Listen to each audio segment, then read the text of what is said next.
Chapter 1. The Laughing Shadows. It began with a flyer, brightly coloured and plastered across every lamppost and bulletin board in the small town of Ridgemore. The ad read, "The Carnival of Whimsy, one night only." Below the headline, a grinning clown with wide, unblinking eyes and smeared red lipstick promised magic, laughter and unforgettable thrills. The townsfolk, weary of their mundane routines, were intrigued. For 16-year-old Clara Weaver, the carnival felt like an escape, a chance to forget her broken family and suffocating small-town life. The carnival arrived on a crisp October evening. It set up on the outskirts of town, its enormous tent glowing like a beacon against the darkened sky. From her bedroom window, Clara could see the swirling colours of the Ferris wheel lights and hear faint strains of circus music carried by the wind. Her curiosity got the better of her. She slipped on her jacket and headed out. The closer she got, the louder the music grew, an eerie, lilting tune that made the hairs on her arms stand on end. The entrance was flanked by two clowns, their grins unnaturally wide, their eyes tracking her as she approached. One of them, taller than the other, leaned down and whispered, "Welcome, Clara." She froze. "How do you know my name?" she asked, her voice trembling. The clown didn't answer. Instead, it handed her a single ticket and gestured for her to enter. Despite the knot forming in her stomach, Clara stepped inside. The interior of the tent was a kaleidoscope of chaos. Laughter echoed from unseen corners, but it didn't sound joyful. It was sharp, biting and distorted, like it was coming from an old record spinning too fast. The air was thick with the smell of stale popcorn and something metallic. Clara weaved through the crowd, noticing that the other attendees seemed off. Their movements were jerky, their faces slack, their eyes glazed over as if in a trance. A clown on stilts suddenly appeared before her, blocking her path. Its painted face was cracked, revealing patches of greyish flesh beneath. "Step right up," it rasped, pointing to a booth labelled the Hall of Laughs. Clara shook her head. "I'll pass." The clown's grin widened, its teeth unnaturally sharp. "Everyone goes in," it said, its voice dripping with menace. Before she could protest, a cold hand clamped around her wrist. She turned to see another clown, this one smaller but equally unsettling, dragging her toward the booth. The crowd parted for them as if on cue, their lifeless eyes following her every move. The Hall of Laughs was a maze of mirrors, each one distorting Clara's reflection in grotesque ways. In one, her mouth stretched unnaturally wide, her teeth jagged and yellow. In another, her eyes were replaced with gaping black voids. As she moved deeper into the maze, the reflections stopped mimicking her movements. Instead, they stood still, their heads tilting unnaturally as they watched her pass. "This isn't funny anymore," Clara whispered, her breath fogging up the glass. A low chuckle echoed through the maze. She spun around, but no one was there. The laughter grew louder, joined by the sound of heavy footsteps. Panic set in, and Clara began to run, the distorted reflections on either side of her growing more horrific with each step. She turned corner after corner, only to find herself back where she started. "There's no way out," a voice whispered in her ear. Clara screamed and bolted forward, colliding with a mirror that shattered on impact. She tumbled into a pitch-black void, the laughter following her as she fell. When she opened her eyes, she was lying in the centre of the main tent. The crowd of clowns surrounded her, their painted faces looming above her like grotesque masks. One of them stepped forward, the same tall clown who had greeted her at the entrance. "You've been chosen," it said, its voice reverberating unnaturally. "Chosen for what?" Clara demanded, struggling to her feet. The clown didn't answer. Instead, it extended a hand, its fingers elongated and claw-like. Clara stumbled backward, only to bump into another clown, its icy grip closing around her shoulders. The crowd began to chant, their voices merging into a cacophony of gibberish. The tall clown leaned in close, its breath rancid. "To join us," it hissed. Clara thrashed against the clown's grip, but it was no use. Their laughter grew louder, more frenzied, as the tall clown raised its hand and brought it down toward her face. The next morning, the carnival was gone. The field where it had stood was empty, save for a single red balloon tied to a wooden stake. The townsfolk who had attended couldn't recall much about the night, their memories foggy and disjointed. Clara's parents filed a missing person report, but no trace of her was ever found. Weeks later, a new flyer appeared in a neighbouring town. The Carnival of Whimsy, one night only. Below the headline was a picture of a grinning clown and a girl with unblinking eyes and smeared red lipstick standing beside it. Chapter 2. The Plague of Shadows. It started in the heart of downtown Seattle, in a bustling hospital that never slept. Patient Zero arrived in the ER on a rainy November evening, clutching his chest and coughing up blood. The man's skin was mottled with strange black veins that spread like ink beneath the surface. By the time the doctors realized they were dealing with something unprecedented, it was already too late. The pathogen, later named VX13, was unlike anything scientists had ever encountered. Transmitted through bodily fluids, it moved with terrifying efficiency, incubating in hours and turning its hosts into mindless, aggressive husks.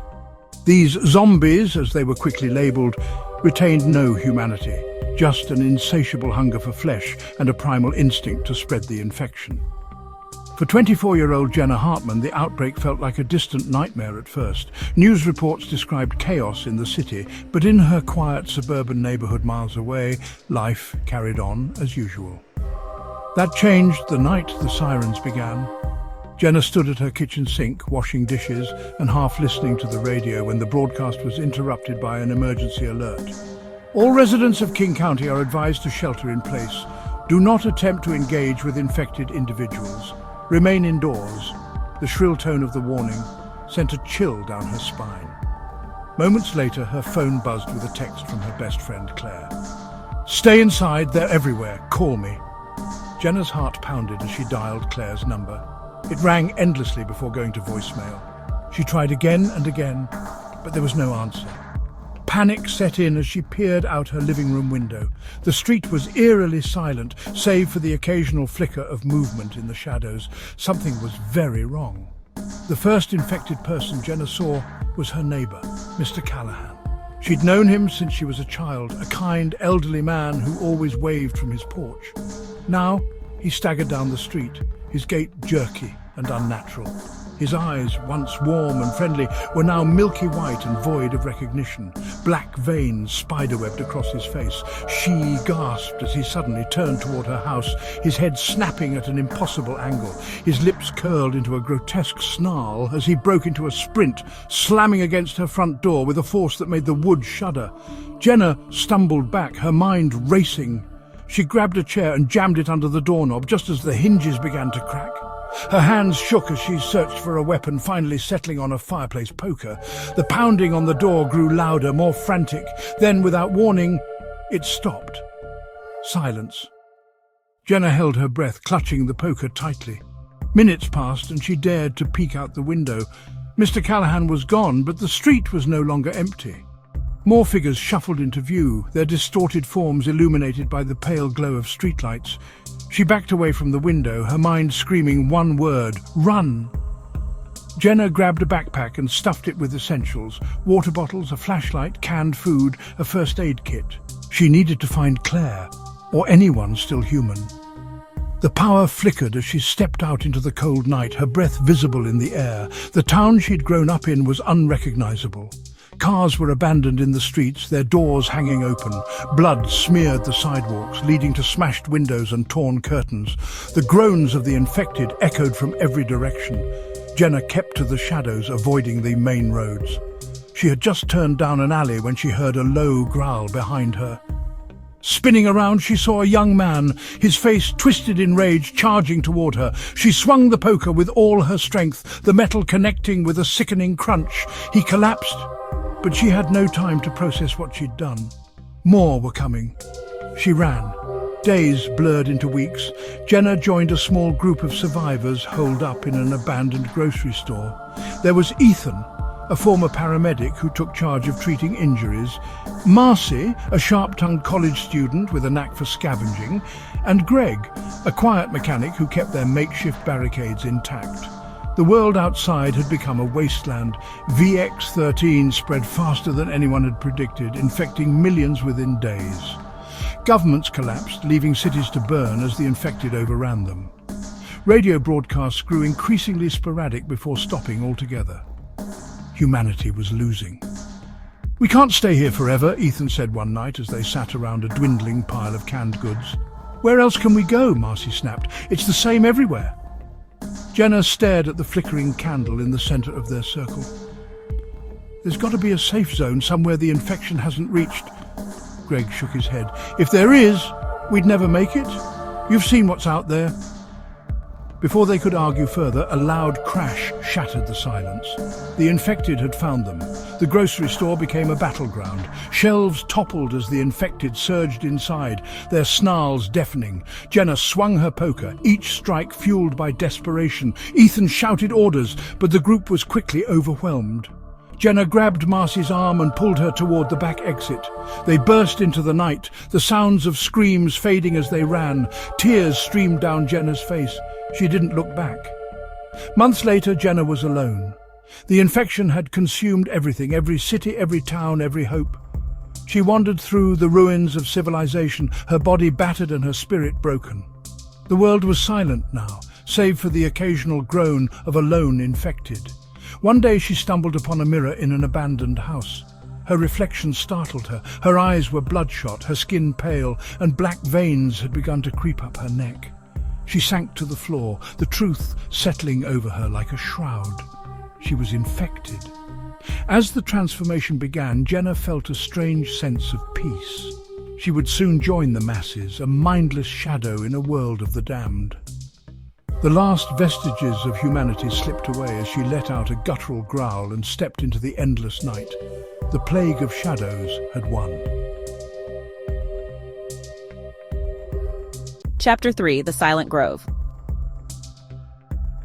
It was nearing dusk when Ellie first noticed the strange quiet. She'd taken the winding forest trail 100 times before, but this evening, everything felt wrong. The birds, usually a cacophony of chirps and calls, were silent. The rustling of small animals in the underbrush was absent. Even the wind, which always whistled through the towering pines, seemed to have stilled. Ellie paused, adjusting her backpack and scanning the trail ahead. The gravel path crunching softly beneath her hiking boots, the only sound that dared break the oppressive silence. The canopy above her formed an intricate lattice of branches, allowing only fragmented light to trickle through. She told herself it was nothing, just her imagination playing tricks. After all, the forest could be eerie at times, but deep down, she couldn't shake the gnawing feeling that she wasn't alone. The trail veered sharply to the right, leading to the Silent Grove. It was a place of local legend, avoided by most who lived nearby. Stories of disappearances and ghostly apparitions had given it a grim reputation, but Ellie had never put much stock in such tales. Tonight, however, she hesitated at the fork in the path. A shiver ran down her spine and she almost turned back. Almost. Instead, she pressed forward, her boots crunching against the gravel path. The grove was only a quarter-mile ahead, and she could make it back to her car before dark if she kept a steady pace. The sooner she got through this section of the forest, the better. As she walked, the trees grew denser, their gnarled roots snaking across the ground like veins. The silence was oppressive now, pressing against her ears like cotton. Her breath sounded too loud, her heartbeat an unsteady drumbeat in her chest. She tightened her grip on her flashlight, though she hadn't yet needed to use it. The grove emerged suddenly, as if the forest itself had been holding its breath. A circular clearing surrounded by ancient towering trees. The ground was carpeted with moss and the air felt thick, almost tangible. Ellie paused at the edge, her instincts screaming at her to leave. But curiosity, and perhaps a touch of pride, kept her rooted in place. Then she saw it, a figure standing in the center of the grove. It was human-shaped but wrong. Its limbs were too long, its posture unnaturally stiff. The figure's face was obscured by a deep hood, and it stood utterly still, as though waiting. Ellie's mouth went dry. "Hello?" she called, her voice trembling. It sounded pitifully small in the vast quiet. The figure didn't respond. Instead, it tilted its head slowly, unnaturally, as if studying her. Ellie's heart hammered against her ribs and she took an involuntary step back. That's when she noticed something even more unsettling. There were no footprints around the figure. The moss beneath its feet was undisturbed, pristine. "I'm just passing through," she said, trying to keep her voice steady. "I don't want any trouble." The figure moved then, a jerky, unnatural motion that made Ellie's stomach churn. It took a step forward, and though she couldn't see its face, she felt its gaze pierce through her. Panic surged through her veins. She turned and ran. The forest blurred around her as she sprinted down the trail, her flashlight bouncing in her grasp. The air felt heavier with every step, as if the forest itself was closing in. She risked a glance over her shoulder and froze. The figure was there, impossibly close, moving in a way that defied logic. Not walking but almost gliding over the ground. Ellie's lungs burned as she pushed herself harder, the trail a twisting blur beneath her feet. Her mind screamed for her to stay focused, but the terror was overwhelming. She tripped on a root, crashing to the ground. Pain shot through her ankle, but she scrambled to her feet, adrenaline drowning out the ache. She didn't look back again. She couldn't. Finally, the trail opened up, and Ellie saw the faint glimmer of her car's windshield in the fading light. She hurled herself toward it, fumbling for her keys as she reached the driver's side door. Her hands were shaking so badly she nearly dropped them, but she managed to unlock the door and slide inside. Slamming the door shut, she locked it and started the engine. The headlights illuminated the trail behind her, and for one horrifying moment, she thought she saw the figure standing at the edge of the forest, just beyond the reach of the light. But when she blinked, it was gone. Ellie didn't wait to find out if it was her imagination. She threw the car into drive and sped away, the tires kicking up gravel as she fled. Her hands gripped the wheel so tightly her knuckles turned white and her breaths came in shallow gasps. She didn't stop until she was miles away, the forest long behind her. Even then, the feeling of being watched lingered, an invisible weight pressing down on her. That night, as she lay in bed, the silence of the forest seemed to follow her, seeping into her dreams. And somewhere, in the dark depths of the silent grove, the figure waited. Like and subscribe for more thrilling horror content.